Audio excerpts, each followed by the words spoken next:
यहाँ से आगे चलेंगे आज हम लोग। बच्चों आज बात करने वाले हैं वेक्टर की। काफी अच्छा सा टॉपिक है और इससे हमेशा क्वेश्चन आता है। आज हम लोग क्वेश्चन बैंक पे ही काम करेंगे और जो वेक्टर के बेसिक्स हैं उस पे भी आज काम किया जाएगा। तो देखते हैं क्या होता है नहीं होता है, इसमें चलेंगे हम लोग। और देखो क्या होने वाला है, फिजिकल क्वांटिटी से इसको हम लोग शुरू करेंगे, स्केलर वेक्टर देखते हुए लास्ट तक ले जाएंगे। तो आज का क्लास काफी अच्छा रहने वाला आपके लिए, काफी ज्यादा इंपॉर्टेंट भी है। मैं कंफर्म करता हूं कि 2 से 3 नंबर का सवाल तो आज आ ही जाएगा आपके एग्जाम में। बाकी के 97 बचेंगे वो भी नंबर मैं आपको दिला दूंगा। आप कंटिन्यू लगे रहना मेरे साथ और चलते हैं धीरे धीरे आगे बढ़ते हैं। तो आज का जो क्लास है इसको लोग फिजिकल क्वांटिटी से शुरू करेंगे। What is physical quantity? पहले मैं आपको ये बता दूं फिजिकल क्वांटिटी किस भूत का नाम है, पहले ये जान लो। तो देखो दुनिया में जिन चीजों को भी हम माप सकते हैं उसको फिजिकल क्वांटिटी कहा जाता है। क्या कुछ भी हो जिसको माप सकते हैं। तुम बोलोगे सर इसका मतलब क्या है? मतलब मैं बोल रहा हूँ ना, जिसको माप सकते हैं, जिस चीज को भी हम लोग माप सकते हैं उसे हम लोग फिजिकल क्वांटिटी कहते हैं। तो भाई साहब अगर हिंदी में बात करें तो हमने कहा कि जिसे मापा जा सके अर्थात जिसको मेजर किया जा सके वो कहलाता है फिजिकल क्वांटिटी। तो तुम बोलोगे सर किसको किसको माप सकते हैं? तो देखो मापने में तो आप टाइम को माप सकते हो, कितना बजा है आपको अच्छे से पता होगा। आप किसको माप सकते हो? टेम्परेचर को माप सकते हो, टेम्परेचर को माप सकते हो, टाइम को माप सकते हो, टेम्परेचर को माप सकते हो। आप और किसको माप सकते हो? काफी सारी चीजें हैं। आप लंबाई को माप सकते हो, जो लेंथ होती है उसको माप सकते हो। और क्या तुम माप सकते हो? तुम एरिया को माप सकते हो, क्षेत्रफल, metre square, square metre, square kilometre, इस टाइप से। और तुम क्या नाप सकते हो? काफी सारी चीजें जो नापी जा सकती है। डिस्टेंस नाप सकते हो। तो जिन चीजों को भी मापा जा सके उससे हम लोग बोलते हैं, उसे हम लोग बोलते हैं फिजिकल क्वांटिटी। तो फिजिकल क्वांटिटीज क्या होती है? जिन चीजों को मापा जा सकता है वो चीजें फिजिकल क्वांटिटीज कहलाती है। तो आशा करता हूं आप समझ गए होंगे। तुम बोलोगे सर सारी चीजों को तो माप देंगे। नहीं नहीं, कुछ ऐसी भी चीजें हैं जिन्हें मापा नहीं जा सकता। तुम बोलोगे कौन सी ऐसी चीजें हैं जिन्हें मापा नहीं जा सकता? तो मैं बता दूं, जैसे आपका हो गया प्यार, गुस्सा, ये सब चीजें फिजिकल क्वांटिटी नहीं है क्योंकि इन चीजों को मापा नहीं जा सकता। ये तो पता होता है कि ये अधिक हो सकता है, कम हो सकता है, लेकिन मेजरेबल नहीं है, इसको मापा नहीं जा सकता है। नफरत, क्रोध, ये सब मापा नहीं जा सकता है। तो जिसको हम लोग नहीं माप सकते वो फिजिकल क्वांटिटी नहीं कहलाती है। फिजिकल क्वांटिटी क्या चीजें होती है? जिन चीजों को हम माप सकते हैं फिजिकल क्वांटिटी कहलाती है। पॉइंट क्लियर है? आशा करता हूं आप लोग समझ गए होंगे। जिन चीजों को नहीं माप सकते फिजिकल क्वांटिटी नहीं कहलाती। तो फिजिकल क्वांटिटी जिसको हम लोग मेजर कर सकते हैं, माप सकते हैं, फिजिकल क्वांटिटी। क्लियर है? इसी से वेक्टर बना है। फिजिकल क्वांटिटी जो है दो तरह की हो जाती है, एक स्केलर और एक वेक्टर।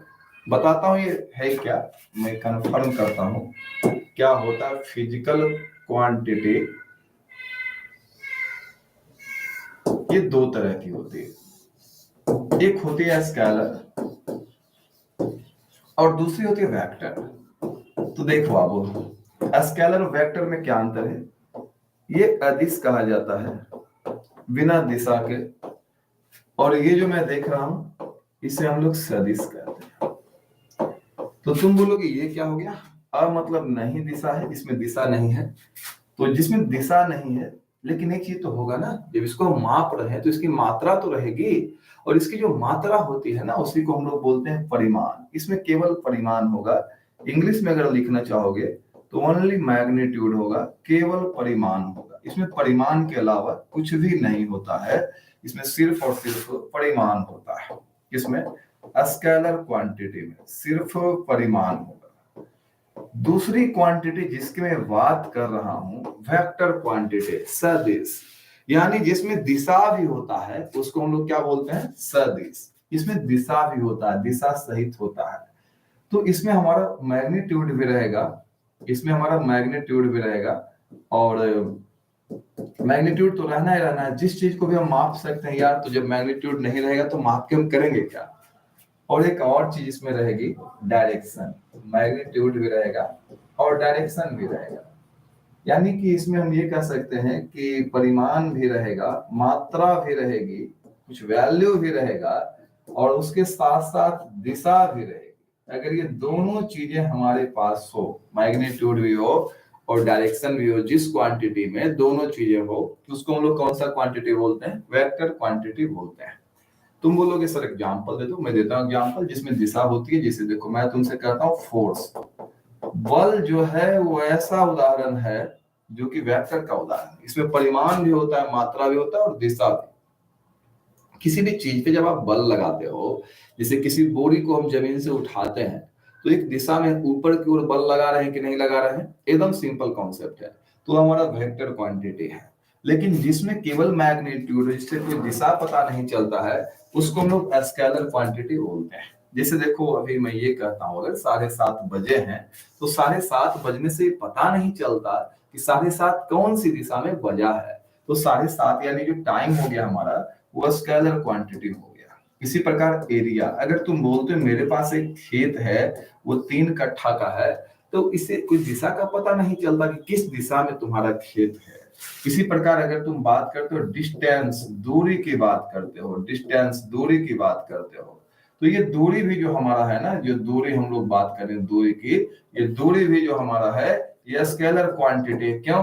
क्योंकि दूरी से हमें दिशा का पता नहीं चलता है। मान लेते हैं आपका घर, मैं जहां पे भी हूं, यहाँ से 10 किलोमीटर की दूरी पे है, तो आप ये कैसे साबित करोगे किस दिशा में है? ये तो पता चलता नहीं है।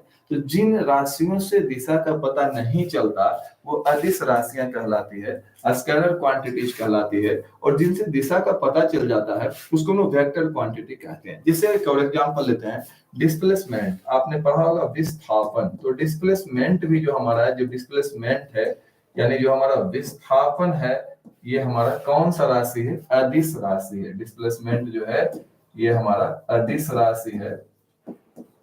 विस्थापन ये अदिश राशि है, सॉरी यार, सदिश राशि है, गलती से लिखा है अदिश से।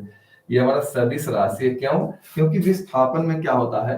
एक डायरेक्शन होता है, एक दिशा होता है। इस वजह से ये विस्थापन जो है वो सदिश राशि। सपोज करो ये हमारा कुछ यहाँ पे कोई पॉइंट था, ये चलते चलते यहाँ पहुंच गया, तो जिसका विस्थापन है ये वाला कहा जाएगा। तो बिना दिशा के विस्थापन होता कहाँ है? इसमें दिशा तो है ही। जब किसी भी वस्तु का स्थान परिवर्तन होगा, तो उसमें डायरेक्शन तो रहेगा ही, दिशा तो रहेगा ही। जिसमें भी दिशा होगा वो हमारा कहलाएगा वेक्टर, और जिसमें दिशा नहीं होगा वो कहलाएगा स्केलर। तो दूरी में कोई दिशा नहीं होती है, एरिया में कोई दिशा नहीं होती है, समय में कोई दिशा नहीं होता है, टेम्परेचर में कोई दिशा नहीं होता। आपको बुखार लगा हुआ है, इससे किसी दिशा का पता नहीं चलता। आपका टेम्परेचर हाई है, लो है, इससे किसी दिशा का पता नहीं चलता। स्पीड से भी किसी दिशा का पता नहीं चलता। आप 10 किलोमीटर के स्पीड से दौड़ रहे हो, तो कौन सी दिशा में दौड़ रहे हो ये पता नहीं चलता। तो इसको हम लोग स्केलर बोलेंगे। तो वैसी राशियां जिनमें दिशा नहीं होती है, जिसमें दिशा नहीं होती, केवल मैग्नीट्यूड होता है, जिसमें केवल परिमाण होता है, उसको हम लोग स्केलर बोलते हैं। जिसमें दिशा भी हो, परिमाण भी हो, दोनों हो, उसको वेक्टर कहा जाता है। तो यहाँ से आगे चलने का टाइम जो है आ चुका है। ऐसा करते हैं, समझ गए होंगे आप लोग। अब यहाँ से आगे चलते हैं। चलिए यहाँ से आगे चलिए, चलिए फटाफट से शेयर कर दीजिए। जिन बच्चों के पास इंफॉर्मेशन है उनके पास इंफॉर्मेशन पहुंच जानी चाहिए, सबके पास पहुंच जानी चाहिए। आज हम लोग काफी सवाल देखेंगे, हमारे पास 20 पेजेज हैं करीब, सारे पेजेज को हम लोग को डील भी करना है। तो आइए हम लोग स्टडी करते हैं, डिस्कस करते हैं वेक्टर्स पे। वेक्टर्स क्या होते हैं इस पे डिस्कस करते हैं। तो बच्चों, ये जो वेक्टर्स है, मैंने कहा कि इसमें मैग्नीट्यूड भी होता है, परिमाण भी होता है और दिशा भी होता है। दोनों चीजें इसमें होती है, परिमाण भी और दिशा भी। एक मिनट में जरा कमेंट्स देख लूं। करंट क्या है सर? बाबू ये फिजिक्स का टॉपिक है, फिजिक्स में पढ़ना। मेरे पास जो पढ़ने का है, मेरे पास वेक्टर में केवल इतना पढ़ना है कि ये आपका यहाँ से स्टार्ट हुआ और यहाँ पे हमारा एंड हो गया, ये वेक्टर है बस। बाकी आप फिजिक्स में पढ़ लीजिए, वहां आप जानते होंगे अच्छे से, आपको पता भी होगा करंट क्या है। ये हमसे पूछने की आवश्यकता नहीं है, आपको बताया गया होगा फिजिक्स में 11th में ही पढ़ने का है। और उसके बाद भी नहीं पता तो गूगल सर्च कर दीजिए, मैं क्यों बताऊं, मेरे सिलेबस में है ये। चलिए आइए।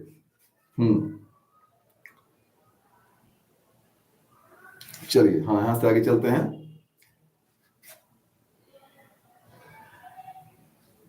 हाँ, कुंभ क्या पूछ रहे हो अब? क्या पूछ रहे हो? मैंने कहा कि आप सबसे पहले तो ये जान लो कि किसी चीज को मापा जा सकता है कि नहीं मापा जा सकता। अगर मापा जा सकता है तो वो दो चीज हो सकता है, या तो वेक्टर या तो स्केलर। अब जिसमें दिशा भी रहेगी और कुछ मात्रा भी रहेगी, जिससे दिशा का पता चलेगा वो वेक्टर है, जिससे दिशा का पता नहीं चलेगा वो वेक्टर नहीं है। सिंपल है यार, इसमें कुछ तो करने का है नहीं विषय। तो दूसरा टॉपिक हमारा यहाँ पे वेक्टर सदिश। तो देखो इसमें हम लोग क्या होता है सदिश, जो हम लोग को पढ़ना है बेसिकली मैथ में, उसकी बात मैं कर दूं।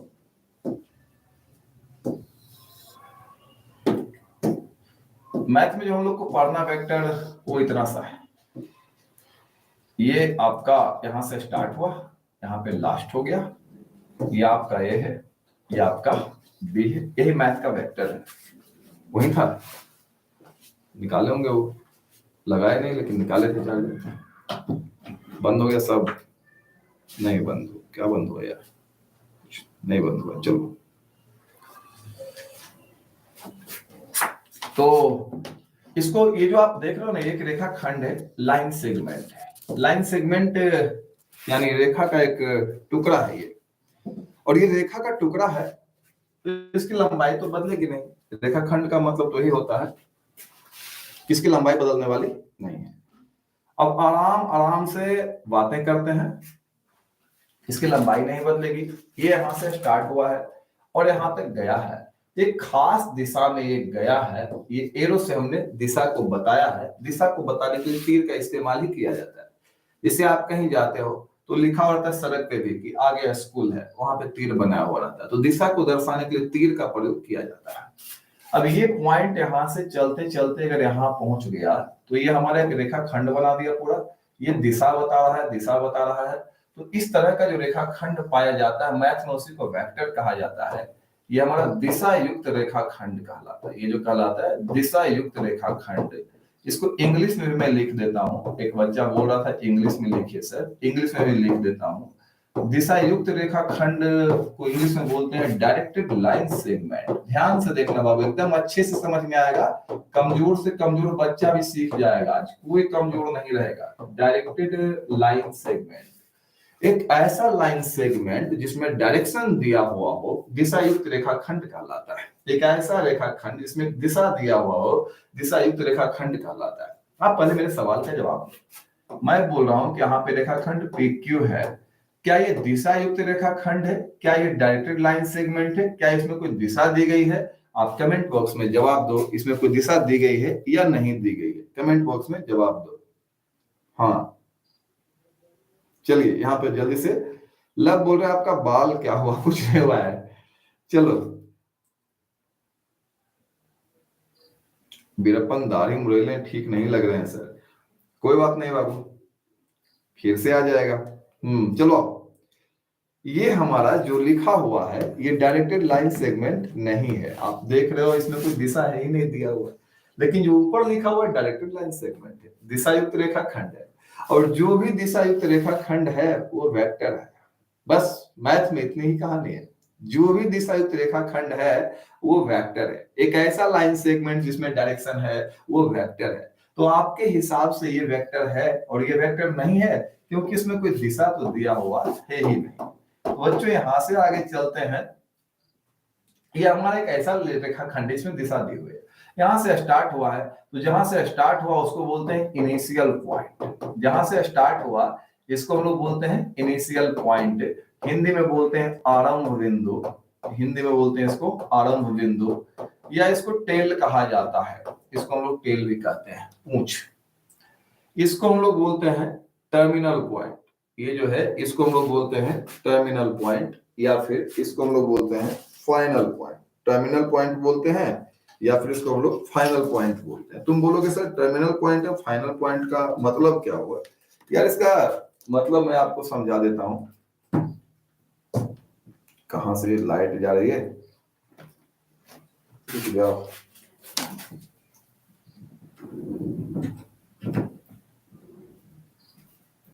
एक सेकंड रुक जाओ, सेकंड रुक जाओ, लाइट।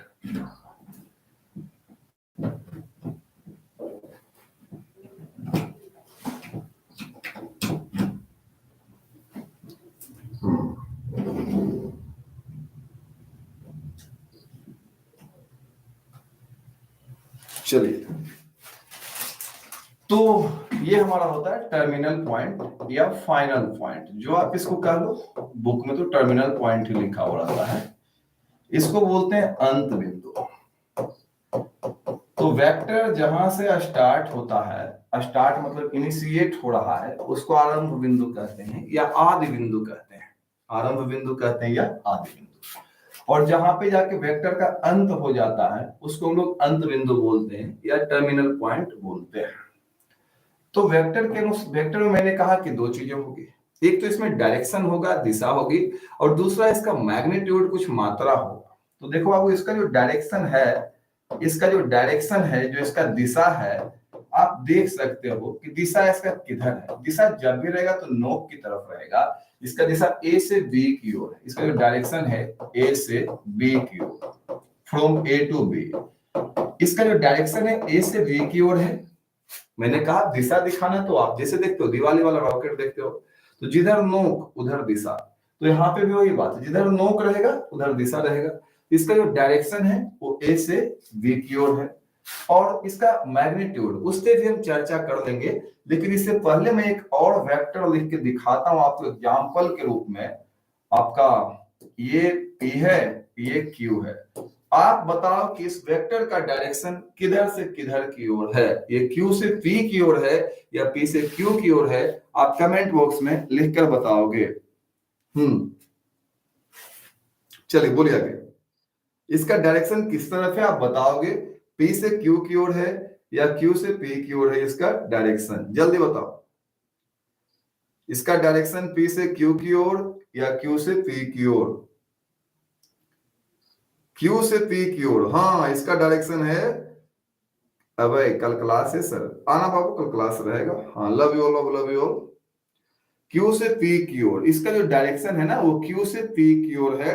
डायरेक्शन का जो निर्धारण है वो करेगा इसका नोक, इसका डायरेक्शन Q से P की ओर है। तो आप नोक देख के समझ जाओगे कि वेक्टर का दिशा क्या है, डायरेक्शन क्या है। लेकिन वेक्टर में एक और चीज भी होती है, और वो चीज होती है वेक्टर की मैग्नीट्यूड। इसका मैग्नीट्यूड क्या होगा?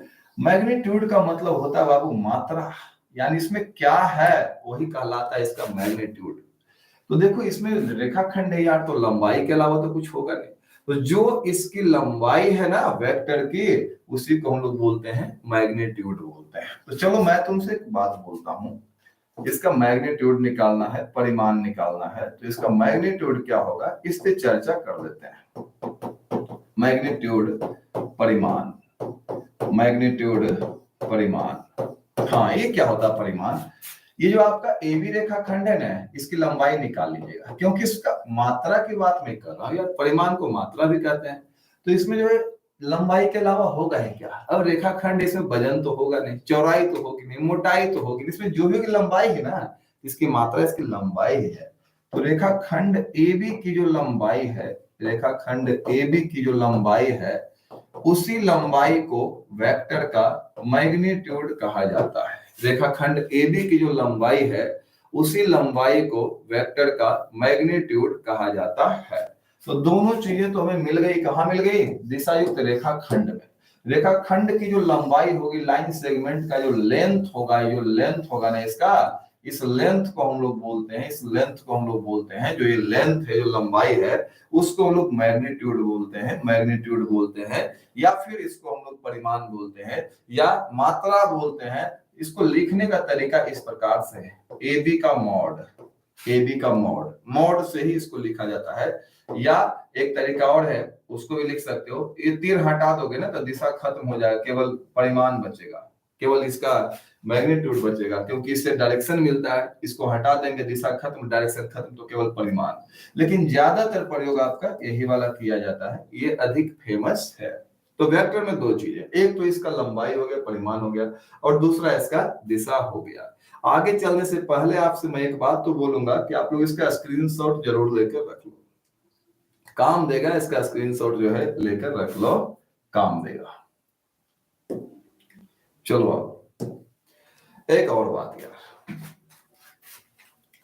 अभी हमने आपको बताया वेक्टर में दो चीजें, उसका मैग्नीट्यूड, उसका डायरेक्शन। मैं काम करता हूं, देखो ये एक्स है, और ये हमारा y है और ये हमारा ओरिजिन है। ये मान लेते हैं 1 है, 2 है, 3 है और यहाँ पे हमने एक वेक्टर बनाया, मान लो इसका नाम दिया हमने OP, इसका नाम दिया हमने OP। अब तुम बताओ OP की जो दिशा है, OP वेक्टर की जो दिशा है वो O से P की ओर है या P से O की ओर है? कमेंट बॉक्स में बताओ, ये O से P की ओर जा रहा है या P से O की ओर जा रहा है? जल्दी से बताओ, हाँ जल्दी। ये O से P की ओर या P से O की ओर? जल्दी से बताओगे। O से P की ओर। मनीष महतो सर, मैट्रिक्स पूरा नहीं हुआ था बाबू, एग्जाम की तैयारी है, बारी बारी से सारी चीजें हम लोग करेंगे इसमें। और भी जो कॉन्सेप्ट्स हैं उसको भी देख लेंगे, टेंशन मत लेना।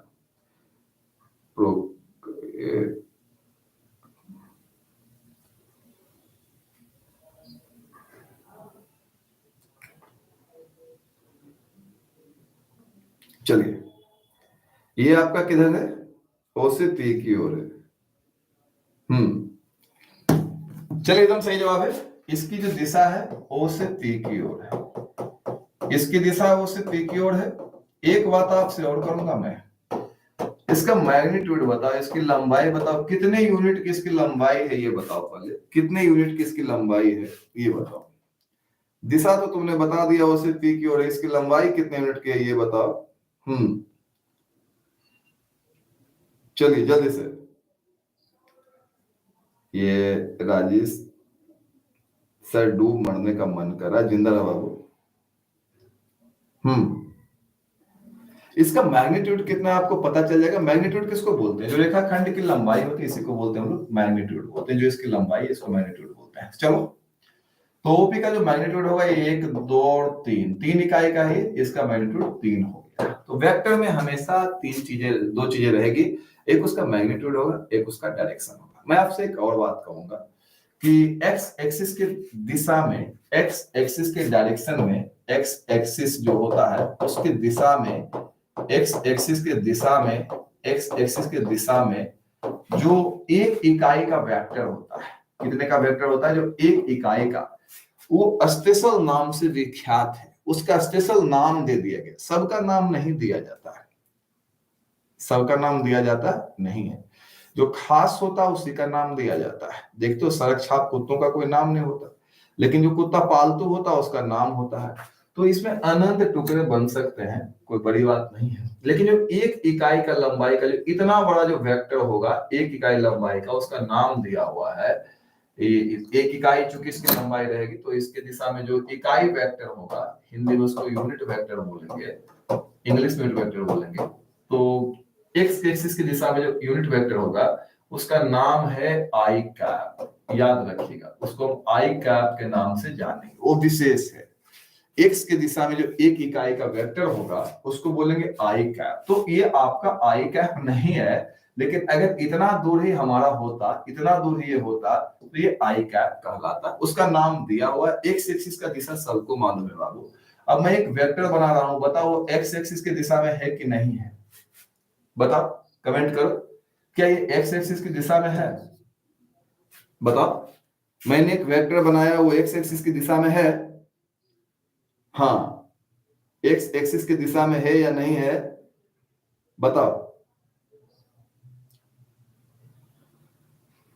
अभी आपके पास क्रैश कोर्स करने का समय बचा है मेरे लिए, प्लीज बताओ सर। बाबू, मेरा क्रैश कोर्स लास्ट होने वाला है संजू, अब मैं क्या हेल्प करूं आपके? ये एक्स जो है, राहुल बॉस आज आपको नहीं देखे थे तो मन नहीं लग रहा था, आप देख लिए ना, हम भी आपको देख लिया, आप भी हमें देख लिए, मेरा भी मन लग रहा है। हाँ ठीक, वेरी गुड। हाँ, ये एक्स एक्सिस की दिशा में नहीं है यार, ये वाई के दिशा में है। एक्स का दिशा ये वाला, देखो ये एक्स का दिशा है, ये जो भी वेक्टर्स मैंने लिखा सब एक्स की दिशा में है।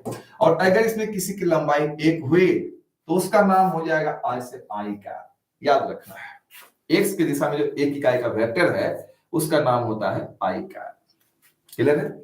उसी प्रकार y के दिशा में अगर एक इकाई का वेक्टर है, यूनिट वेक्टर है, यूनिट मतलब इकाई, तो उसका नाम है j का। और एक और एक्सिस होता है जो कि यहाँ पे मैंने दर्शाया नहीं है, 3D में पढ़ना है, वो जेड एक्सिस होता है। वो इस प्रकार से होगा, आगे की ओर निकला हुआ होगा। तो अगर जेड एक्सिस के दिशा में अगर तुम कोई इकाई वेक्टर लेते हो, यानी एक ऐसा वेक्टर जेड की दिशा में लेते हो, इस दिशा में जेड का दिशा है, तो उसका नाम है के का। तो दिक्कत नहीं याद करने में, नाम तो आसानी से याद हो जाएंगे। कारण यह है कि देखो क्या बोलते हैं, एक्स एक्सिस की दिशा में इकाई वेक्टर तो आई कैप, वाई के जैसे एक्स वाई जेड है ना, वैसे आई जे के है। जो क्रम यहाँ पे वही क्रम यहाँ पे, तो इसको आसानी से याद किया जा सकता है। तो x की दिशा में जो इकाई वेक्टर होगा y होगा, y की दिशा में j और z की दिशा में k, ये इकाई वेक्टर है। अब मैं तुमसे पूछता हूं एक सवाल, ध्यान देना सब लोग। मैं मान लेता हूं कि चलो ये हमारा इकाई वेक्टर है। कौन सा वेक्टर? ये हमारा इकाई वेक्टर है। यानी इकाई वेक्टर मतलब इसकी लंबाई कितनी है? 1 है।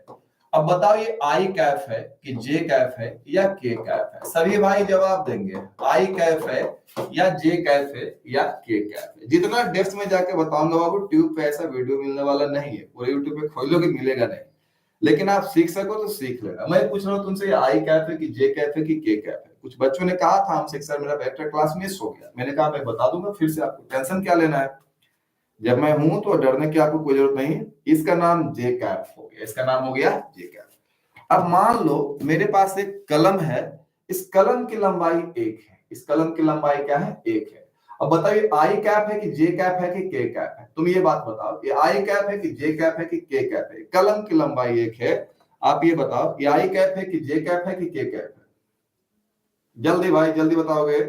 हाँ, ये जो कलम वाली वेक्टर है ना, ये के कैप है। शत्रुघ्न के, अवधेश के, आर्यन के, विक्रम के, सभी का के, सभी का के सही जवाब है। अब एक बात और बताओ, एक बात और बताओ। मान लो कि ये वाला जो वेक्टर है, इसकी भी लंबाई 1 इकाई की है। इसका नाम क्या होगा ये बताओ? ये वाला वेक्टर भी 1 इकाई का है, इसका नाम क्या होगा ये बताओ? इसका नाम क्या होगा? इसका नाम होगा आई कैप, जो एक्स की दिशा में रहेगा। पूरी दुनिया जानती है एक्स की दिशा क्या है, पूरी दुनिया जानती है वाई की दिशा ऊपर की ओर है, पूरी दुनिया जानती है जेड की दिशा सामने की ओर है, ये तो सारे लोग जानते ही हैं। तो ये हमारा आई कैप होगा, ये हमारा आई कैप होगा। वेरी गुड बाबू, बहुत अच्छा। तो यहां से आगे चलने का टाइम आ गया। एकदम ऐसा लेवल लेके चल रहा हूं कि कमजोर से कमजोर भी सीख सके, किसी को प्रॉब्लम हो ही नहीं। ये खत्म हो गया। एक बात और, मैंने कहा था कि डायरेक्टेड लाइन सेगमेंट है, ये ए है और बी है। ये हमारा स्टार्टिंग पॉइंट है, लास्ट पॉइंट है। तो इसको शॉर्ट में लिखने का तरीका है, ए बी के ऊपर तीर लगा देते हैं। माथा पे अगर एरो डाल दिया तो ये हमारा ए बी वेक्टर कहलाता है। यही हमारा ए बी वेक्टर है। नोटेशन, ये हमारा संकेत हो गया, ये हमारा ए बी वेक्टर है।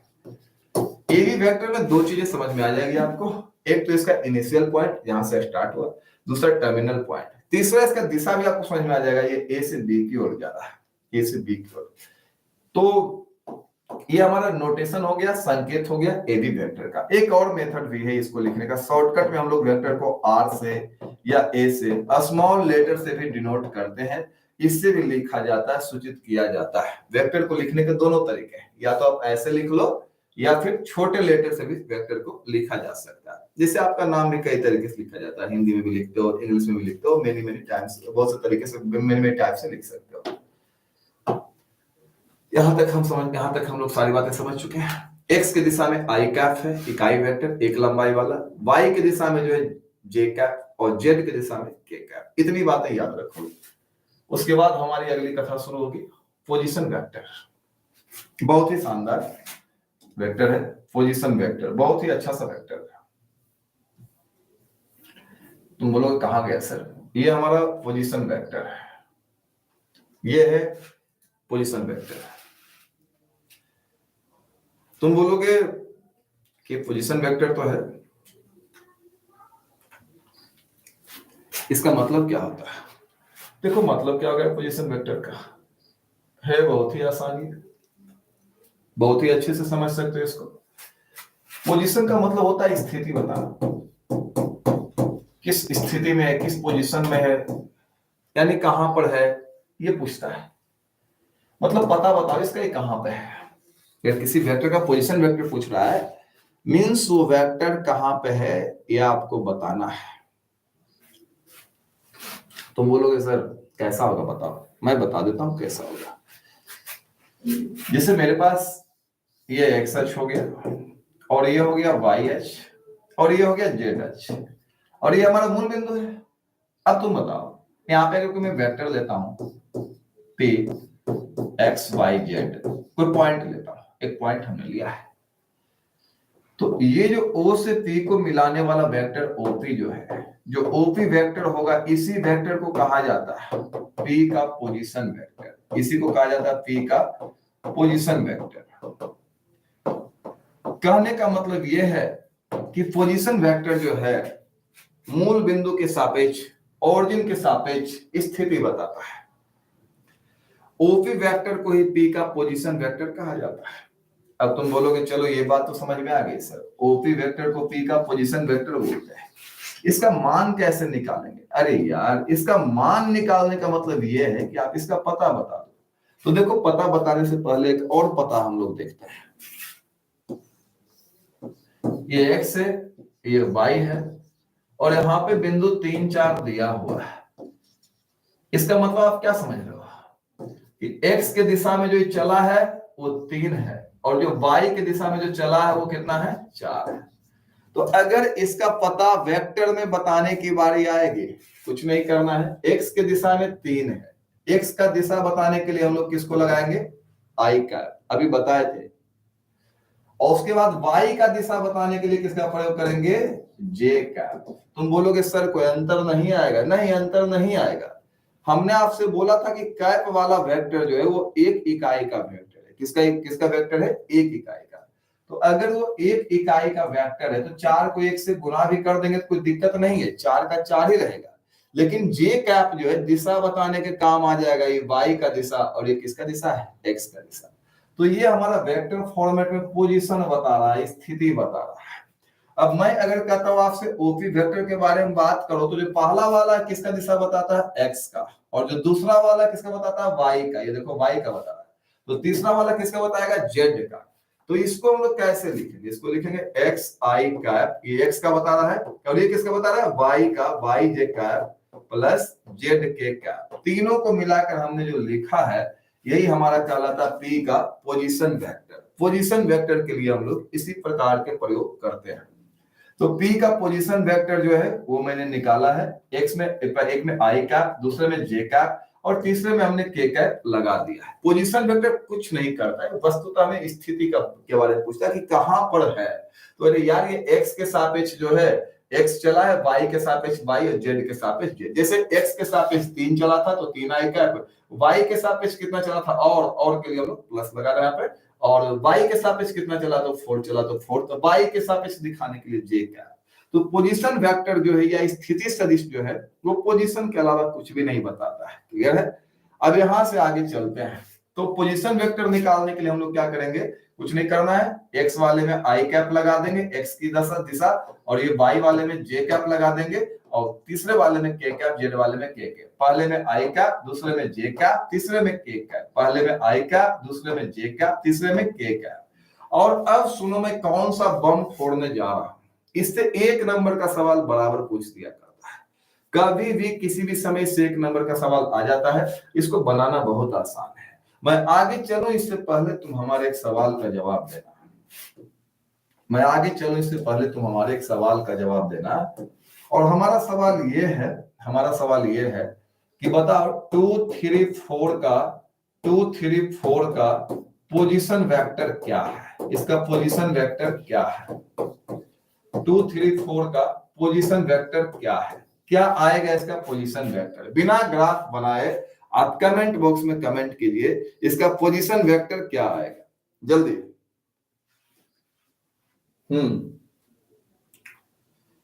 बढ़िया गया से।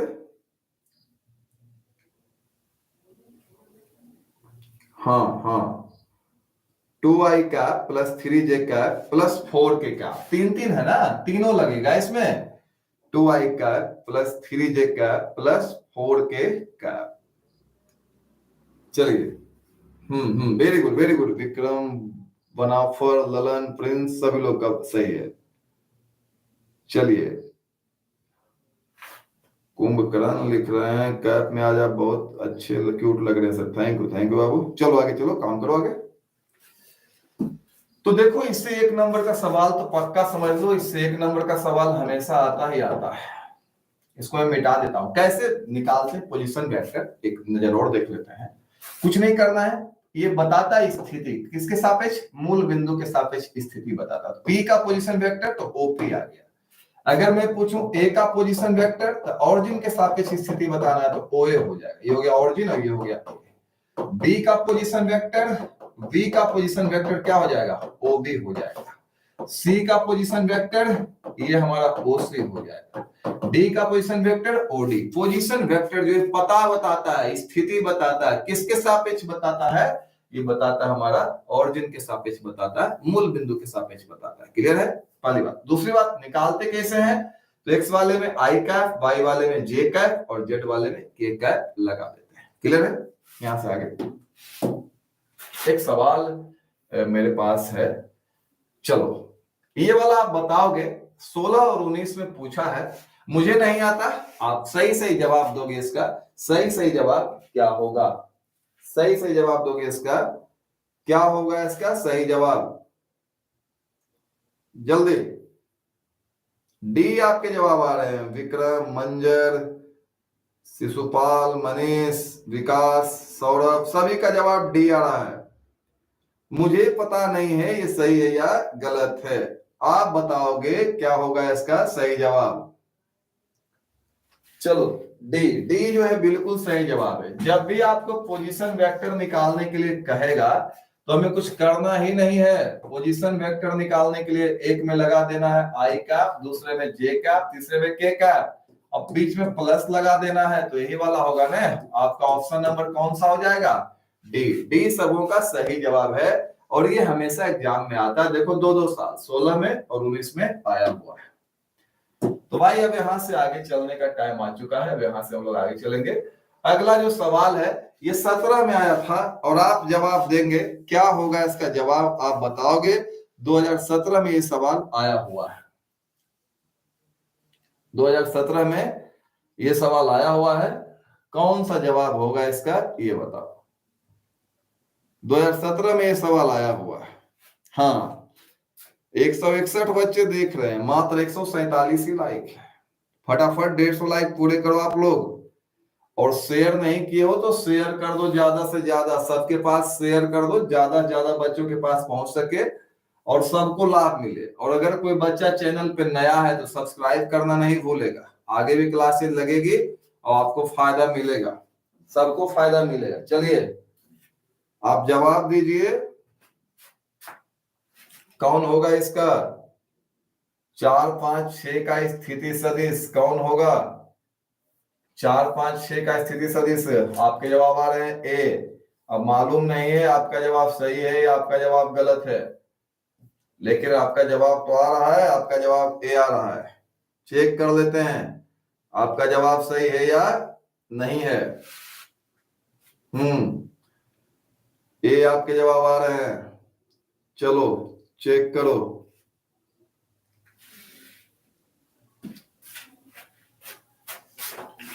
चार पांच छह का स्थिति सदिश, 4 5 6 का पोजीशन वेक्टर, इसका पोजीशन वेक्टर कितना हो जाएगा, 4 आई कैप, 5 जे कैप, 6 के कैप।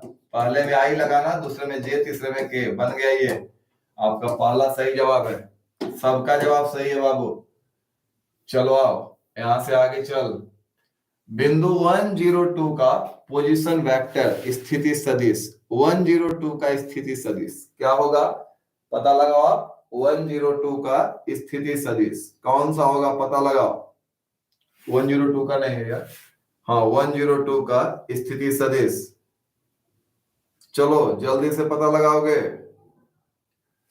क्वेश्चन नंबर 3 आपके जवाब आ रहे हैं बी जवाब आ रहा है आपका, आपका जवाब बी आ रहा है। बी जो है बिल्कुल सही जवाब है आपका, बी जो है बिल्कुल सही जवाब है।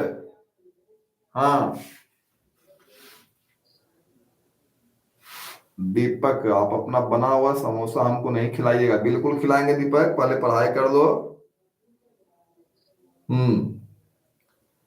चलिए यहां से आगे डी आपका जवाब है, एकदम सही जवाब डी ही होगा इसमें। इसका सही जवाब जो होगा डी होगा। बिंदु 102 का स्थिति सदिश पोजीशन वेक्टर क्या होगा? तो मैंने कहा था कि एक में आई कैप लगाओगे, एक में जे कैप लगाओगे, एक में के कैप लगाओगे, तीनों में लगाना है। 1 आई कैप, 0 जे कैप, 2 के कैप। अब हम बनाते हैं ना, इसमें ये वाला तो होगा ही नहीं, तो आई कैप प्लस 2 के कैप, यहाँ पे ऐसा होना चाहिए था, ये गलत हो गया है प्रिंटिंग में, सी हो जाएगा। आई कैप प्लस 2 के कैप, जे वाला तो इस बार होगा ही नहीं, जे वाला इस बार कहां से होगा? या तो यहां मिस्टेक है या तो यहां मिस्टेक है। अगर आपने इसको आई पढ़ा है तो सही है आपका। एक में आई कैप, एक में जे कैप, एक में के कैप, तीनों लगाना पड़ेगा तब जाके सही होगा। पहले में आई कैप, दूसरे में जे कैप, तीसरे में के कैप। चलो बहुत अच्छे बना लेते हो यार तुम लोग, गलती तो करते नहीं। 15-20 दो बार ये सवाल आया हुआ है। चलिए बात करते हैं सर इसका परिमाण, यहाँ पे आते हैं। इससे भी जो सवाल पूछे गए उन सवालों को भी मैं आपको बताऊंगा, कौन कौन से सवाल इससे पूछे गए, सारे सवालों के जवाब मैं दूंगा आपको। और उससे पहले आप इसको बनाने के लिए सीख जाओ, इससे पहले आप इसको बनाने के लिए सीख जाओ। 1 मिनट, बैटरी रनिंग लो बोल रहा है यार, चार्ज नहीं ले रहा है ये। चलिए बढ़िया आगे। इससे पहले आप बनाने के लिए सीख जाओ। मैग्नीट्यूड ऑफ वेक्टर क्या होता है? चलो आ जाओ। ये देखो x है, ये y है, और ये हमारा z हो गया, ये मूल बिंदु हो गया, और यहाँ पे कोई पॉइंट है x y z। इतनी चर्चा तो हमने कर दी। अब मैं तुमसे एक बात बोलना चाहूंगा, ध्यान से सब लोग समझना क्या मैं बोल रहा हूं।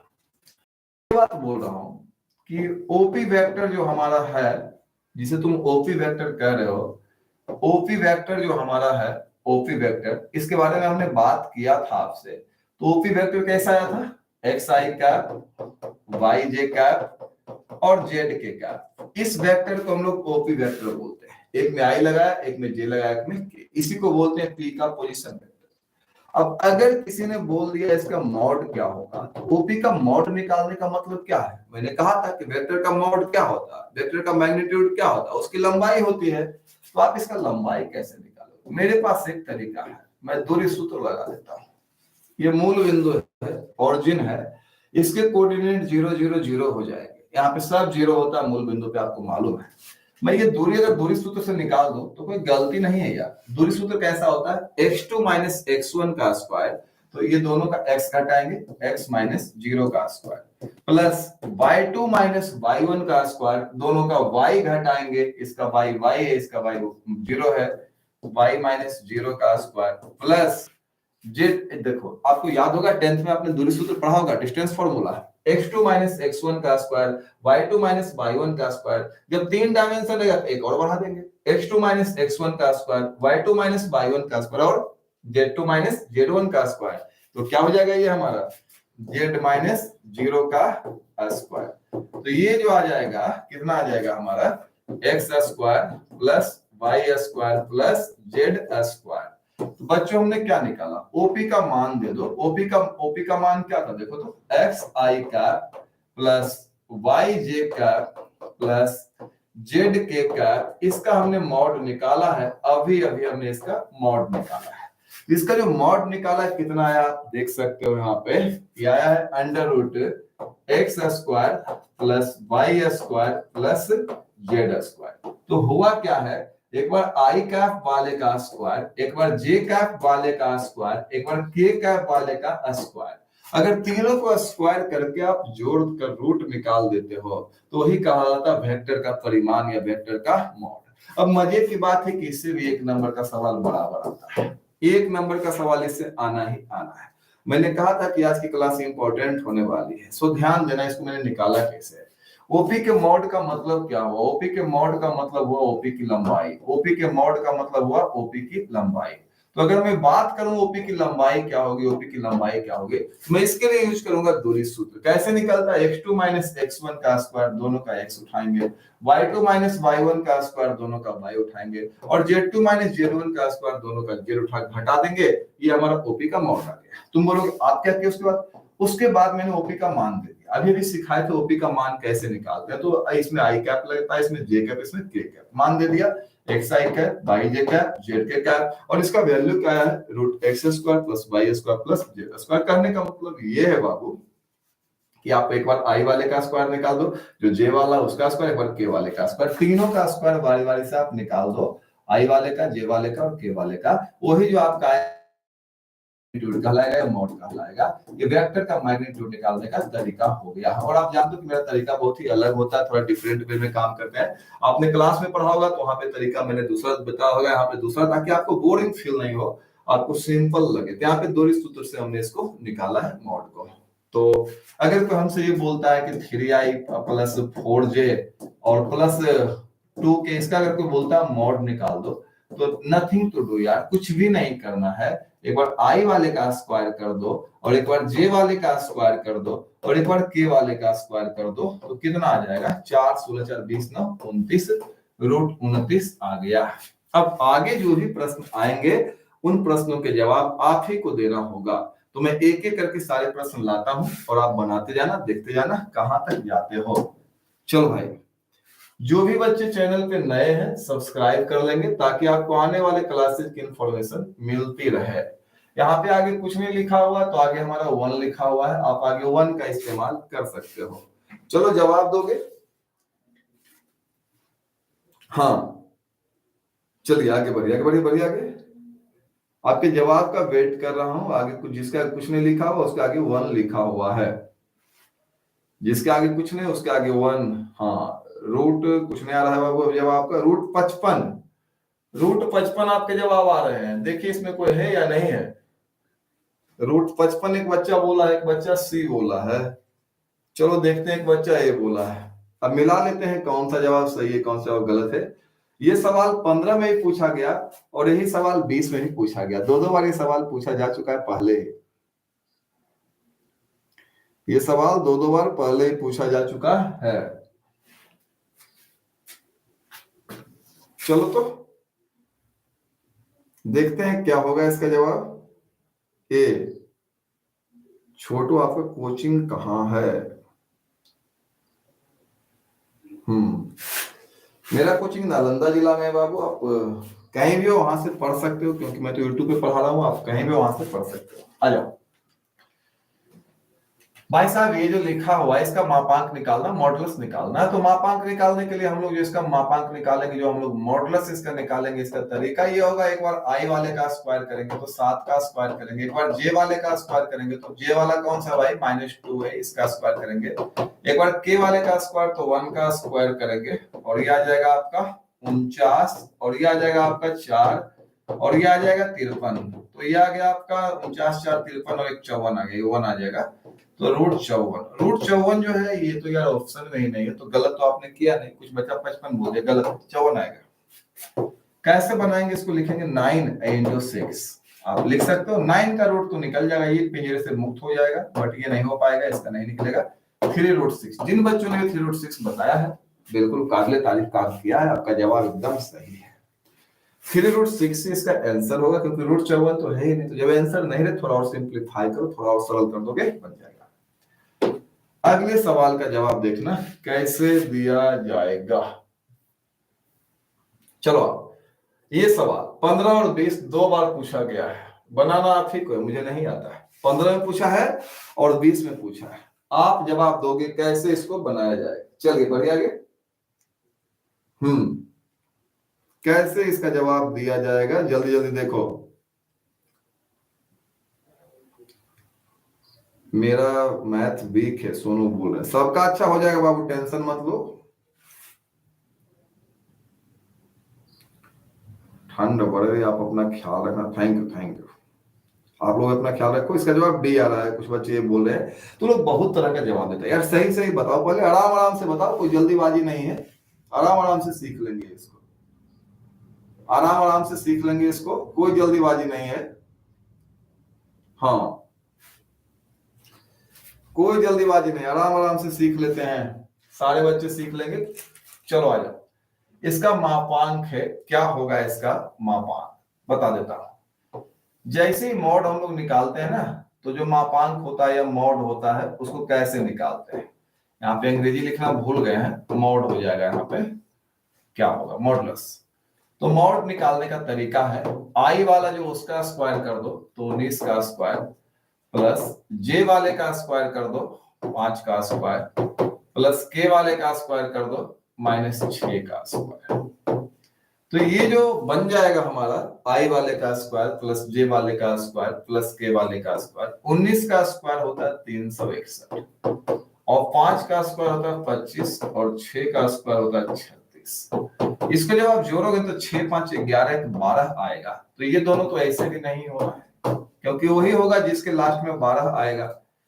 तो 5 1 6 6 12, तो ये तो नहीं होगा, 12 के लास्ट में 2 है तो 2 तो ये दोनों में है। अब ये दोनों में कोई हो सकता है, लेकिन ये भी नहीं होगा, बिकॉज 361 से तो ज्यादा ही ना आना चाहिए, 361 तो अकेले हो गया, तो आपका ऑप्शन नंबर डी होगा। ऐसे आप जोड़ोगे भी तो यही आएगा, √422 आएगा। और ये जिनका भी है उनका जवाब सही है, और उम्मीद करता हूं कि आगे सब लोग सही जवाब देंगे। एक और सवाल बना के देखता हूं क्या होगा। चलो, चैनल पे जो भी बच्चा नया है सब्सक्राइब कर लेगा, चैनल का इंफॉर्मेशन अपने दोस्तों को भी देगा। आराम आराम से भी पढ़ाऊंगा, और दिसंबर के बाद मैं बहुत तेज पढ़ाऊंगा। अभी मैं आराम आराम से पढ़ाऊंगा, जितना सीखना है सीख लो। दिसंबर के बाद हमारी प्रैक्टिस चलेगी, और काफी तेज प्रैक्टिस चलेगी। सो उस समय के लिए अपने माइंड को रेडी कर लो, सारा कॉन्सेप्ट दिमाग में ठूस ठूस कर भर लो, ताकि गलतियां आपसे हो ही नहीं। एक सवाल नहीं छूटना चाहिए परीक्षा में। चलो आओ। हाँ, 21 में सवाल आया है मालिक, बनाइए तो क्या होगा, 21 में सवाल आया हो उसमें बनाइएगा। चलिए, आपकी कॉल कैसी है, अच्छी है?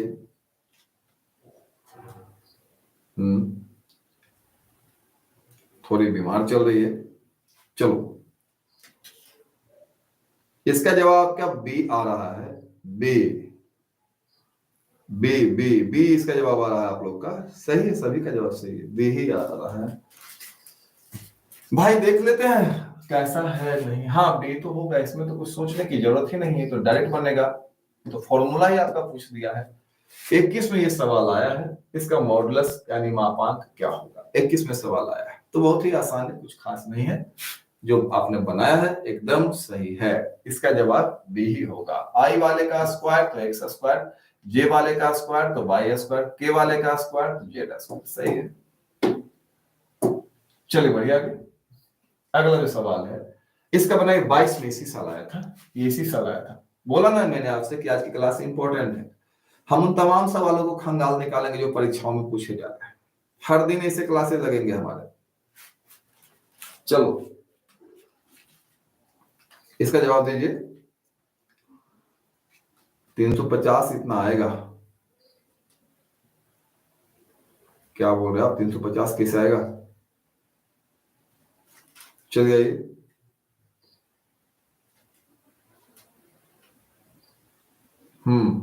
ये आप लोग के जवाब आ रहे हैं, मिला लेते हैं, सही गलत है। राहुल, चंदन सब लोग का आ रहा है, मनीष, बनाफर, शत्रुघ्न सब लोग का आ रहा है, साइलेंट बी लिख रहा है। चेक कर लेता हूं क्या इसका जवाब आएगा। इसका मॉड निकालने जा रहा हूं, यहीं पे निकाल देता हूं। आई वाले का स्क्वायर कर दो, 2 का स्क्वायर, जे वाले का, तो जे क्या कुछ यही में, या तो 1 है, 1 का स्क्वायर, और फिर इसका स्क्वायर कर दो। भाई 5 तो नहीं आया, 4 4 8 1 9, 9 का 3 आता है। चलिए, ए जो है जवाब सही है, ए ही इसका सही जवाब होगा, ए सही जवाब है। 9 का जो रूट आता है वो 3 आता है, 9 का वर्गमूल 3 आएगा। ए एकदम सही जवाब है, इसका जवाब जो होगा ए होगा। इसका जवाब ए होगा।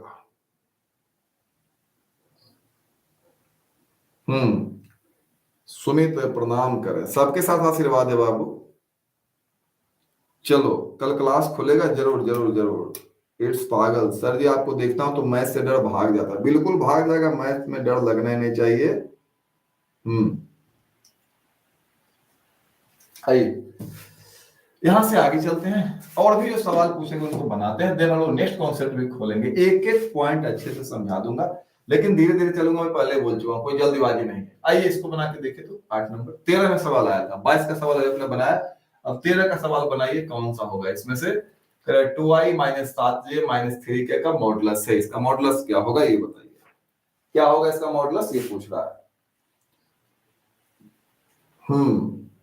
चल बाबू जल्दी से इसका रिप्लाई दे दे। बी बी सी, कुछ बच्चे बी कुछ बच्चे सी लगा रहे हैं, थोड़ा सही सही बताइएगा, मैं बराबर बोलता हूं, सही सही बताइए। बी बी देख लेता हूं सही है या गलत है। बी मिला लेते हैं। इसका मॉडुलस बोल रहा, मापांक बोल रहा है। इसका मॉडुलस जब निकलेगा तो अंडर रूट के अंदर आई वाले का स्क्वायर, तो आई वाला 2 है, 2 का स्क्वायर, जे वाले का स्क्वायर -7 है, -7 का स्क्वायर, और फिर के वाले का स्क्वायर तो -3 है, -3 का स्क्वायर। चल जाइए तो 4 प्लस 1 की 49 और प्लस 9, तो ये आ जाएगा हमारा ये 49 4 63 और 9, 49 4 53 और 9 62।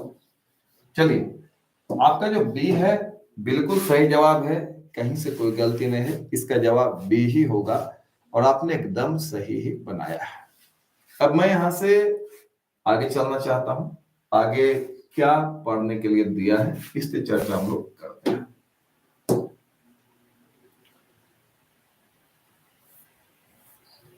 एक और 17 का सवाल है, इसको बता लीजिए पहले।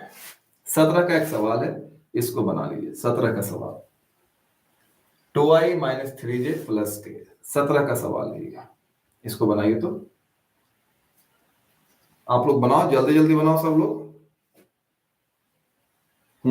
2017 में ये सवाल आया हुआ है, 2017 में सवाल आया है, इसको बनाओ।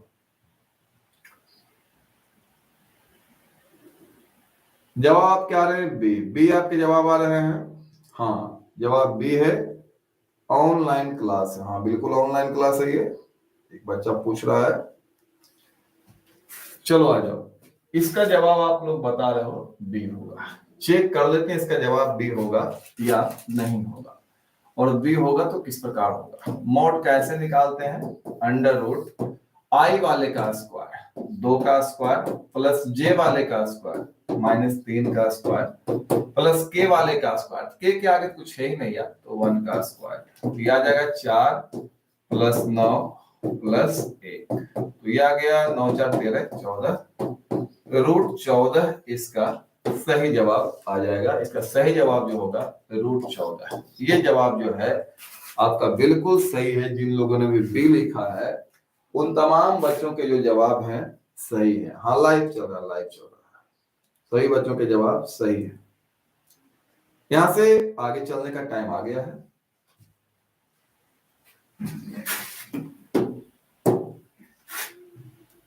चलिए बढ़िया आगे। सम और रिजल्टेंट ऑफ वेक्टर्स, सदिशों का योग अथवा परिणामी, वेरी वेरी इंपॉर्टेंट, इससे भी सवाल आपके एग्जाम में आते हैं। सदिशों का योग अथवा परिणामी बहुत ज्यादा इंपॉर्टेंट है। तुम बोलोगे सर योग होता क्या है? कुछ नहीं होता है, सिंपल कॉन्सेप्ट है, आप समझने की कोशिश करना। जैसे देखो ये हमारे पास एक पॉइंट ए है, एक पॉइंट बी है और एक पॉइंट सी है। मैं सिंपल शब्दों में आपको समझाने की कोशिश करता हूं हर चीज को, और इसे भी सिंपल ही समझाऊंगा। अब मैं ए से बी गया और फिर मैं बी से सी गया, अरे यार, और मैं एक बार और कहता हूं मैं ए से सी गया। अब तुम बताओ, मैं ए से बी गया, बी से सी गया, और फिर मैं बोला मैं ए से सी गया, तो दोनों बात तो ले देकर बराबर ही है ना। मैं ऐसे भी ए से सी गया हूं, ऐसे भी मैं ए से सी गया हूं, तो यहां पे मैं ये कह सकता हूं कि A B vector plus B C vector is equal to A C vector. ये शॉर्टेस्ट डिस्टेंस हो गया विद डायरेक्शन, जिसको हम लोग बोलते हैं डिस्प्लेसमेंट, सबसे कम वाली दूरी होगी। अगर मान लो ये रास्ता है बस से जाने का, तो मैं बस से चला गया, लेकिन अगर मेरे पास हेलीकॉप्टर है यार, तो मैं इसी दूरी को, इसी दिशा को मैं क्यों ना डायरेक्ट तय कर लूं। सेम चीज तो है।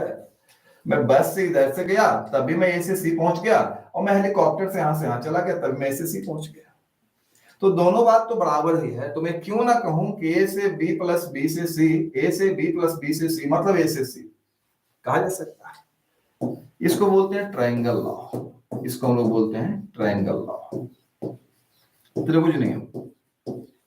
होता क्या है कि अगर मैं ए से बी गया और बी से सी गया, देखो त्रिभुज का दो भुजा है, ट्रायंगल का दो साइड हमने उठाया है और किसी एक दिशा में हम चले हैं दो साइड को लेके, तो तीसरा जो है ना, तीसरा जो उसके जोड़ को बताता, लेकिन उल्टे में। इसे मैं देखो जा रहा था ए से बी, बी से सी, अब मैं सी से ए आता, लेकिन मैं उल्टा चला, और उल्टा जब मैं चला तो इसका जोड़ ये बता देता है। तो इसको लोग ट्रायंगल लॉ बोलते हैं, ट्रायंगल लॉ के नाम से इसको हम लोग याद रखेंगे, ए से बी प्लस बी से सी मतलब ए से सी। उसके बाद एक और लॉ है इसका, समांतर चतुर्भुज का नियम। समांतर चतुर्भुज का जो नियम है उसमें चलने से पहले मैं आपसे एक बात पूछना चाहता हूं, आप जवाब दे दोगे। आप ये बात बताओ, P Q vector plus Q R vector, इसका मान क्या होगा पहले बता दोगे तब। मैं पी से क्यू गया हूं और क्यू से आर गया हूं, मैं हेलीकॉप्टर से कैसे पहुंचूंगा ये बताओ। मैं पी से क्यू गया, क्यू से आर गया, हेलीकॉप्टर से कैसे पहुंचूंगा ये बताओ।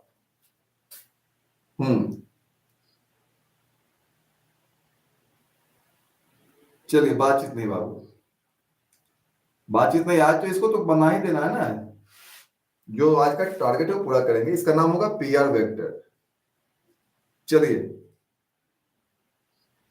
खाना खा ले सर जी, बताइए ना प्लीज, थोड़ा सा रुक जाइए आप मनीलाल, थोड़ा सा रुक जाइए, आधे घंटे और क्लास चल सकती है, उसके बाद नहीं। आपने रूम आइए खाना खाने के लिए, जरूर जरूर आएंगे दीपक, जरूर आएंगे। हाँ चलिए आइए आगे बढ़िए धीरे धीरे। हाँ मजा आ रहा है, बिल्कुल अच्छा सा टॉपिक है ये। पी आर होगा, पी आर होगा, पी आर वेक्टर हो जाएगा। मैं पी से क्यू गया, क्यू से आर गया, मैं इसको क्या बोलूंगा, पी आर बोलूंगा। ये काम की चीज है, ध्यान रखना। स्क्रीनशॉट ले सकते हो ट्रायंगल लॉ का। अब हम लोग चलेंगे इसका पैरेललोग्राम लॉ, जोड़ने का एक और तरीका। मैं ज्यादा इसमें उछल कूद नहीं मचा रहा, सिंपली बता रहा हूं। आपके क्लास में जो है यही पढ़ने के लिए दिया है ये सब, और बहुत आसानी से बन भी जाएगा ये। दूसरा है ना पैरेललोग्राम लॉ। पैरेललोग्राम लॉ में क्या करेंगे, जैसे देखो मैं एक ये वेक्टर उठाता हूं, मान लेता हूं ए है, बी है, इधर सी इधर डी डाल दूंगा, डी है। तो मैं कहता हूं आपसे कि ये वेक्टर ए बी है और ये वेक्टर ए डी है, तो मैं इसको भी तो मैं बोल सकता हूं ना, सेम वेक्टर जैसा ही वैसा ये दिख रहा है, इसको सी मान लो, ये दोनों तो बराबर है।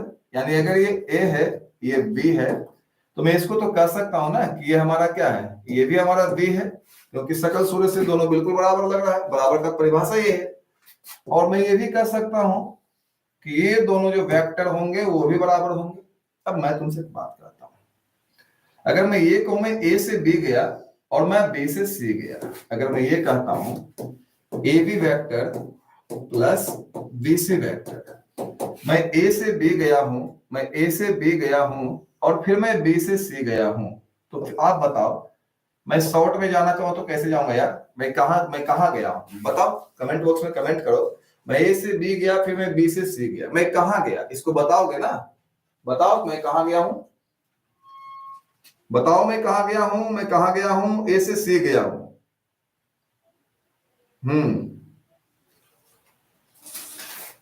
हाँ हाँ मैं ए से सी गया हूं, बिल्कुल बिल्कुल, मैं ए सी वेक्टर बनाया, मैंने ए सी वेक्टर बनाया। तो यहां पे मैं क्या देख रहा हूं, ये हमारा ए सी वेक्टर है, ये हमारा क्या है A C vector, A B plus B C बराबर ए सी। मैं ये भी कह सकता हूं ए बी का नाम क्या है, ए बी का नाम ए है, और बीसी का नाम क्या है, बीसी वेक्टर का नाम क्या दिया मैंने, बी दिया है। और एसी वेक्टर क्या है यार, एसी वेक्टर ही तो आया है मेरा रिजल्ट। कहने का मतलब ये है कि जो एसी वेक्टर है इन दोनों का जोड़ है। जो एसी वेक्टर जो आप देख रहे हो ना, ये वाला जो निकला ना बीच से, ये इन दोनों का जोड़ साबित हो गया, इसको बोलते हैं पैरेललोग्राम लॉ। उतना यूज नहीं है ये सब का, क्वेश्चंस में उतना यूज नहीं है, लेकिन पढ़ने के लिए आपको दिया, मैंने पढ़ा दिया। मैंने यहाँ पे ये साबित कर दिया कि पिछला बार जो है हम लोग साइड से चल रहे थे, इस बार हम लोग बीचों बीच निकल गए। पैरेललोग्राम लॉ में आप देख रहे हो ना, बीचों बीच निकल गया हूं मैं एकदम। ये है, ये बी है, तो ए प्लस बी किसके बराबर है? एसी के बराबर। जो एसी आया ना वो ए प्लस बी के बराबर आया, तो इसको बोलते हैं हम लोग पैरेललोग्राम लॉ बोलते हैं, समांतर चतुर्भुज का नियम बोलते हैं। ये बीच से निकल जाता है। ट्रायंगल वाला आपका साइड साइड चलता है। एक काम करो, मैंने कहा कि ए बराबर दिया हुआ है 2i cap plus 3j cap plus 4k cap, और बी बराबर दिया हुआ है 3i cap plus 2j cap plus 7k cap. और अब मैंने बोला कि दोनों को जोड़ दो। जोड़ने के लिए क्या करेंगे? i वाले को i वाले में जोड़ देंगे, 5i कैप हो जाएगा। j वाले को j वाले में जोड़ देंगे, 5j कैप, और k वाले को k वाले में जोड़ देंगे, 11k कैप। ये बात तो समझ में आपको अच्छे से आ गई होगी। ये बात सभी को समझ में आती है जो मैंने यहाँ पे किया है। आई वाले को आई वाले में जोड़ा है, जे वाले को जे वाले में जोड़ा है, के वाले को के वाले में। ये आपका कंपोनेंट फॉर्म है। वो त्रिभुज चतुर्भुज वाला बता रहे थे, ये आपका कंपोनेंट फॉर्म है, घटक रूप में है, जिसके घटक दिए गए हैं आई जे के, उसके फॉर्म में है। तो मैं आपसे एक सवाल करना चाहता हूं आगे चलने से पहले, आप बताना।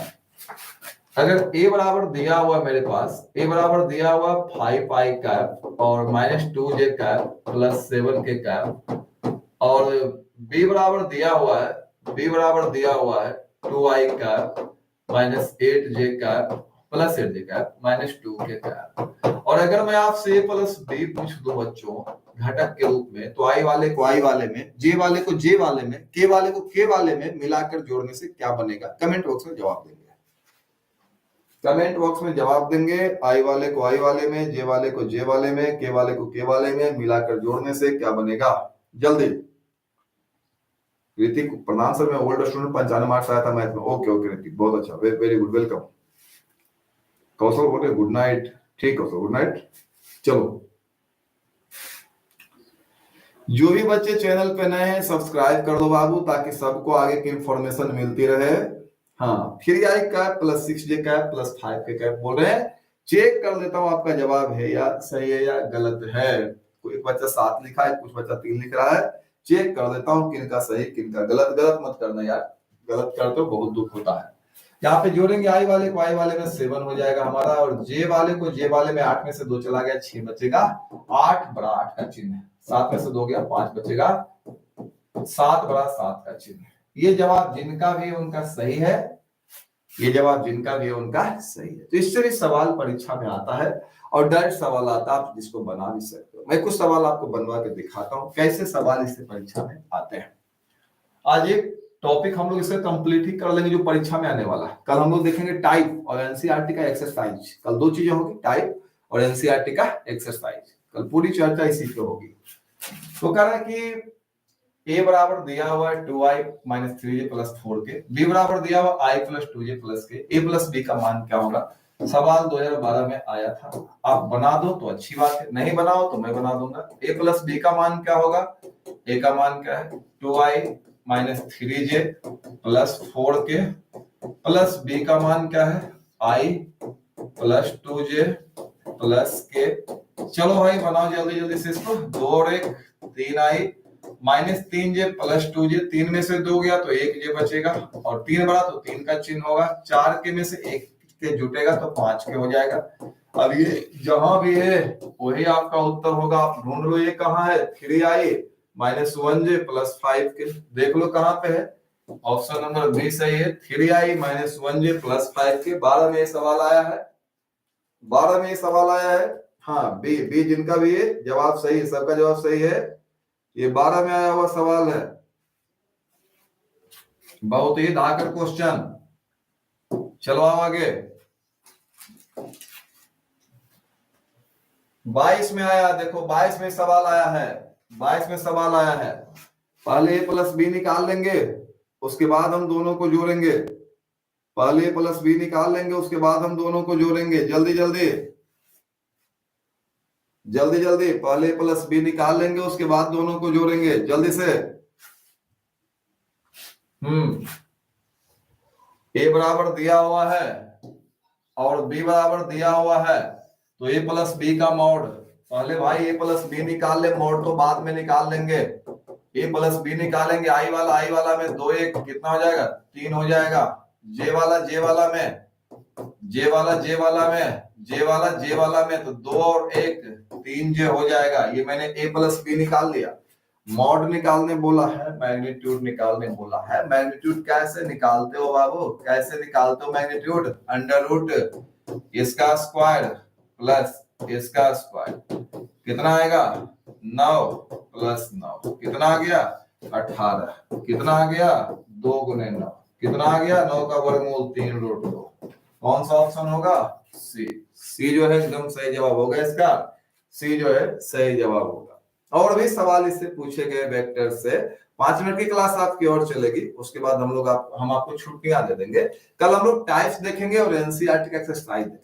बेसिक बहुत जबरदस्त इस टॉपिक का जो मैंने आपको दिया है, अगर आप ध्यान रखोगे तो कहीं भी गलती होने वाली आपसे नहीं है, कहीं गलतियां नहीं होंगी। चलो इसको मैं मिटा देता हूं। जिनके भी जवाब ऐसे आए हैं सी होगा, उनका सही है। चलो यहां से आगे चलते हैं। Kim Jong Un, hello sir, क्या पूरा चैप्टर खत्म कर दिया? नहीं बाबू, कोई दिक्कत नहीं, आप इसको रिपीट करके देखो। नहीं खत्म किया हूं अभी, आज तो ये स्टार्ट ही हुआ है, चलेगा अभी 4-5 दिन चलाएंगे इसको। चलो इसको मैं मिटा देता हूं। वेक्टर ज्वाइनिंग 2 पॉइंट्स, 2 पॉइंट को जोड़ने वाला वेक्टर। रुक जाओ बाबू, ध्यान से देखना, आज के लिए लास्ट टॉपिक हो जाएगा ये। एक्स है, वाई है, जेड है, ये पॉइंट है P x Y Z.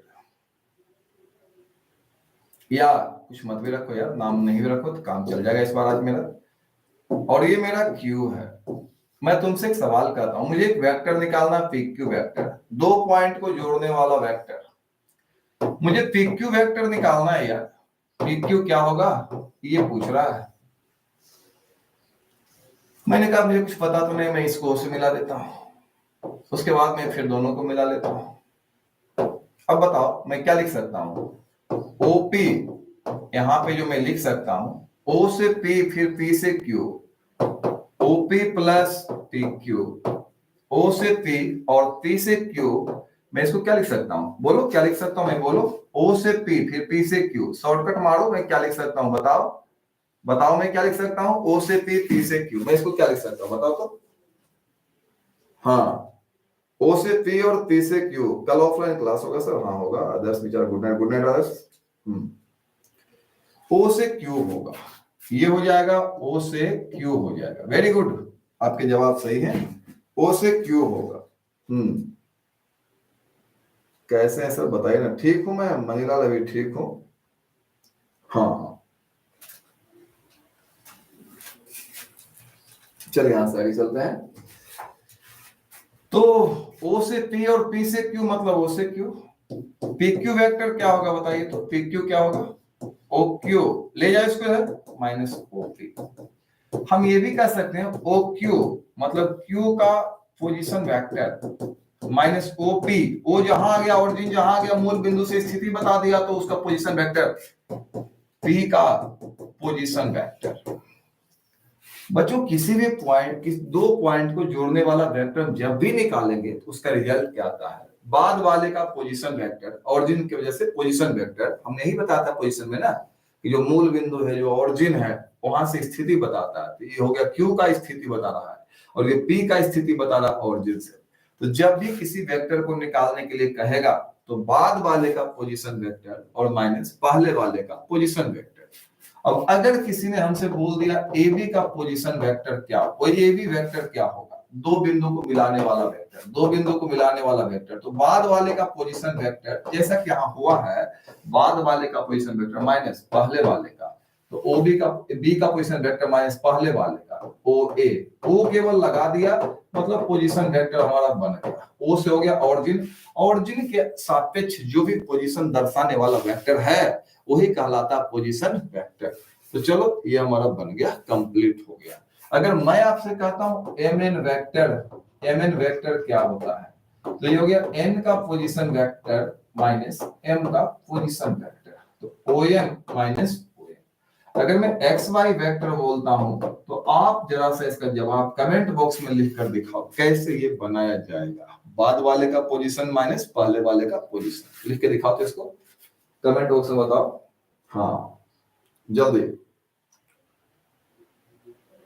Torsion विकास बॉस बदल गए, हम पहचाने नहीं, कहां बदले हम, जैसे थे वैसे ही है।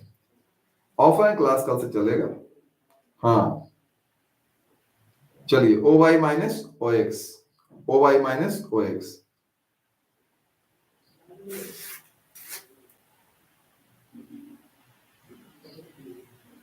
चलिए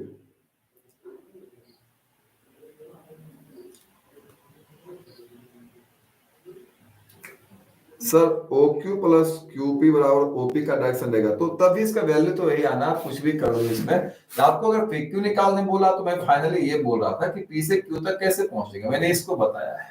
अब इसका उल्टा रहेगा तो उल्टा पहुंचा जाएगा और क्या। चलिए O Y minus O x. हाँ कल ऑफलाइन क्लास होगा। तो बच्चों अब इसमें कुछ सवाल मैं करके दिखा देता हूँ, एक दो सवाल है, कुछ कर दूंगा कुछ आप कर दोगे। कर यदि बिंदु ए और बी की स्थिति सदिश दी हुई है 1 2 3 और ए का ये दिया हुआ बी का ये दिया हुआ क्रमशः, तो ए बी वेक्टर के बारे में पूछ रहा है। ए बी वेक्टर जो होगा ये कैसे बनेगा, O B minus O A B vector जो बनेगा ये कैसे बनेगा, ओ बी माइनस ओ ए, यही हमारा ए बी वेक्टर होगा, ओ बी माइनस ओ ए। बाद वाले का पोजीशन एज पहले वाले का। अब बी का पोजीशन, बी कहां है, बी हमारा यहां पे, क्या बनेगा ये minus 3i minus 4j plus 0k, क्या सब कैप में रहेगा, माइनस ओ ए का पोजीशन वेक्टर, ए का पोजीशन वेक्टर क्या हो जाएगा I cap plus 2j cap plus 3k cap. और बच्चों ये बी का निकाला है और मैंने ए का निकाला है, अब घटाएंगे minus 3i minus 4j plus 0k minus I minus 2j minus 3k, और ये क्या हो जाएगा माइनस 3i और minus I minus 4i minus 4j minus 2j minus 6j cap 0k minus 3k cap minus 3k cap. अब ये आपका कौन सा जवाब है, अब तक मुझे लगता है कमेंट बॉक्स में आपने बता भी दिया होगा कि कौन से सवाल का ये जवाब है, कौन से सवाल का ये जवाब है, आपने बता दिया है बी होगा। हाँ इसका जवाब जो होगा बी होगा, इसका जवाब बी होगा, आपने बता दिया है। चलिए ऑनलाइन क्लास किस टाइम आते हैं सर, 7:30 के आसपास ऑनलाइन की क्लासेस शुरू हो जाती है, 7:30 के आसपास। चलिए ये हमारा बन चुका है, यहां से आगे चलते हैं। इस सवाल को आप बना के दिखाओ, 15 का आया हुआ सवाल ये भी है। जो भी सवाल आज मैंने रखा है वो सवाल कंटिन्यू पूछ रहे हैं। अगर आज के हिसाब से बात करूं तो आपको 4 नंबर दिला दिया है हमने।